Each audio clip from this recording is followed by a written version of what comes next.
Bonjour à tous, bienvenue sur palombe.org.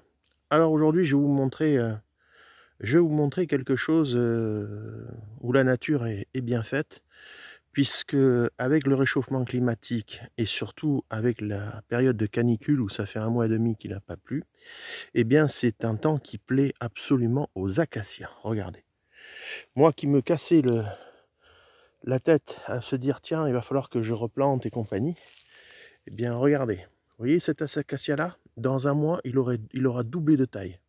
Plus il fait chaud, plus ça pousse. L'acacia, dit le robinier, c'est un arbre qui vient d'Afrique. Et c'est ça qu'utilisent les girafes pour manger. Vous voyez, alors, vous voyez, maintenant, il ne nous manque plus que les girafes. Mais, grosso modo, ça pousse. Ça pousse. Et j'en ai un petit peu partout par terre. Alors, pour l'instant, ils sont petits. Regardez, vous voyez, ils sont petits. Mais ils vont vite grandir. Alors, du coup, il faut comprendre une chose. Je vais essayer d'en protéger quelques-uns. Vous voyez, il y en a là. Je vais essayer d'en protéger quelques-uns. Parce que la particularité, c'est les chevreuils. Ah, tiens, justement, quand on parle du loup, voilà, chevreuils qui m'ont fait tordre ce pain. Il va falloir que je le... Bon, le week-end prochain, il va falloir que je le sauve, celui-là. Voilà. Et regardez ici. Regardez. Un petit îlot d'acacia. Et tout ça, ce sont ceux qui ont été écimés, vous voyez, qui redémarrent, et qui, par leurs racines, créent des nouvelles pousses partout. Donc un acacia, un robinier, grâce à ses racines, peut aller ensemencer à plus de 30 mètres de distance. Voilà. Là, c'est quelque chose de plus classique, puisque c'est suite à une souche qui a été coupée, vous voyez, que ça redémarre sur la souche. Mais ça vaut rien du tout.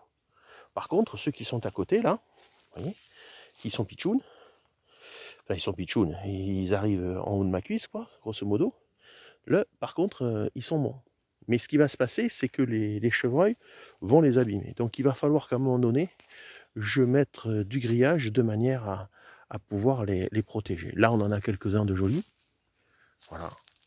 Alors ils ne sont pas tous beaux, hein, attention, hein, il faudra les tailler, il faudra les améliorer de manière à avoir quelque chose de bien. Et à ce moment-là, si ça veut sourire, ben, dans 10 ans, on tue des palombes dessus. Voilà.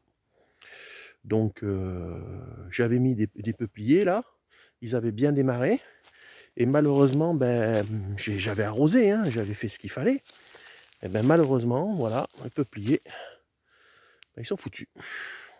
Voilà. Donc l'espoir maintenant se porte sur les petits acacias qui sont là, et on va essayer de voir pour les protéger. Voilà. Ni plus ni moins. Donc, parce que une chasse à la palombe avec des acacias, je peux vous garantir une chose, c'est absolument redoutable. Quand elle se pose, elle voit les branches et elle se pose bien dessus. Voilà. Allez, ça c'était la note d'espoir avec ces plantations.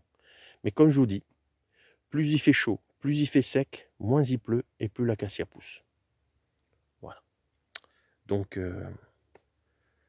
il y a un petit bonheur qui arrive pour les années futures. Allez, à très bientôt sur palombe.org.